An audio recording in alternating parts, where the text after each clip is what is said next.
السلام علیکم ناظرین، آپ دیکھ رہے ہیں فیصل وائس یوٹیوب چینل۔ ناظرین، حضور نبی کریم صلی اللہ علیہ وآلہ وسلم نے 25 سال کی عمر میں حضرت ختیجہ الکبریٰ رضی اللہ تعالیٰ عنہ سے شادی کی۔ حضرت ختیجہ رضی اللہ تعالیٰ عنہ کی عمر اس وقت 40 سال تھی۔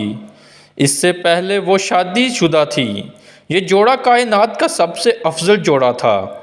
حضرت ختیجہ الکبریٰ نے اللہ کے رسول صلی اللہ علیہ وآلہ وسلم کو بے حد محبت دی، آپ کا ہر مشکل میں ساتھ دیا۔ آپ صلی اللہ علیہ وآلہ وسلم کی نبوت کو سب سے پہلے قبول کرنے والی حضرت ختیجہ رضی اللہ تعالیٰ عنہ ہی تھی۔ وہ آپ کے دکھ اور سکھ کے ساتھی تھیں۔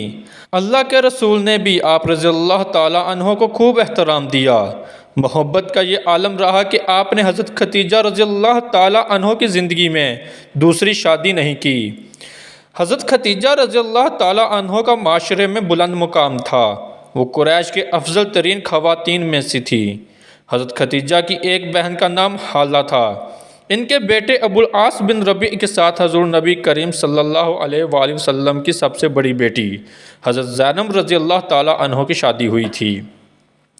اس اعتبار سے حضرت حالہ اللہ کے رسول کی سالی ہونے کے ساتھ ساتھ آپ کی سمدن بھی تھیں۔ مکہ مکرمہ میں اپنی بہن حضرت ختیجہ رضی اللہ تعالیٰ کے گھر ان کا آنا جانا تھا، اس لیے حضرت حالہ رضی اللہ تعالیٰ عنہ حضور نبی کریم صلی اللہ علیہ وآلہ وسلم کے لیے غیر معروف نہ تھیں۔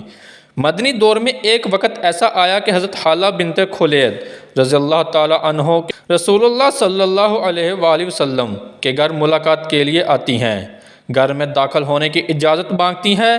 ان کا اندازہ وہی تھا جو حضرت ختیجہ رضی اللہ تعالیٰ عنہ کا تھا۔ ان کی آواز بھی حضرت ختیجہ رضی اللہ تعالیٰ عنہ سے ملتی جلتی تھی۔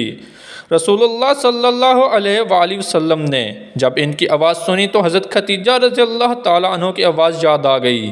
آپ صلی اللہ علیہ وآلہ وسلم چونک اٹھے، بڑے خوش ہوئے۔ آپ نے ارشاد فرمایا، اللہ کرے یہ حالہ ہی ہو، اللہ کرے یہ حالہ ہو۔ حضرت حالہ رضی اللہ عنہ کو گھر میں آنے کی اجازت دی جاتی ہے۔ ناظرین، حضرت عائشہ صدیقہ رضی اللہ تعالیٰ عنہ نے حسن استقبال پر تعجب کا اظہار کیا۔ حضرت ختیجہ رضی اللہ عنہ کو وفات پائی کتنے ہی سال گزر چکے تھے، مگر آپ صلی اللہ علیہ وآلہ وسلم حضرت ختیجہ رضی اللہ عنہ کی وفا، ان کی محبت اور حسن سلوک کو نہیں بھولے۔ آپ صلی اللہ علیہ وآلہ وسلم کی حضرت ختیجہ کے ساتھ حد درجہ وفا کو دیکھیے کہ آپ جب بکری ذبح کرتے تو اس کا گوشت حضرت ختیجہ رضی اللہ عنہ کو سہیلیوں کو ضرور بھجواتے تھے۔ سیرت نگاروں نے لکھا ہے کہ ایک مرتبہ ایک بوڑھی خاتون اللہ کے رسول صلی اللہ علیہ وآلہ وسلم کے پاس آئیں۔ آپ نے اسے خوش آمدید کہا اور اس کی طرف گئے اور اس کا احترام کیا۔ حضرت عائشہ رضی اللہ عنہ نے اس پر تعجب کا اظہار کیا تو آپ نے ارشاد فرمایا، دراصل یہ ختیجہ رضی اللہ عنہ کی سہیلی ہے۔ ناظرین کرام، رسول اللہ صلی اللہ علیہ وآلہ وسلم کی اعلیٰ اخلاق کو ملاحظہ کیجئے کہ آپ برسوں بعد بھی اپنی باوفا اہلیہ کو نہیں بھولے اور ان کی وفاؤں اور محبتوں کو یاد رکھا۔ ناظرین، ہماری آج کی ویڈیو آپ کو کیسی لگی لائک اور کمنٹ کر کے ضرور بتائیے گا۔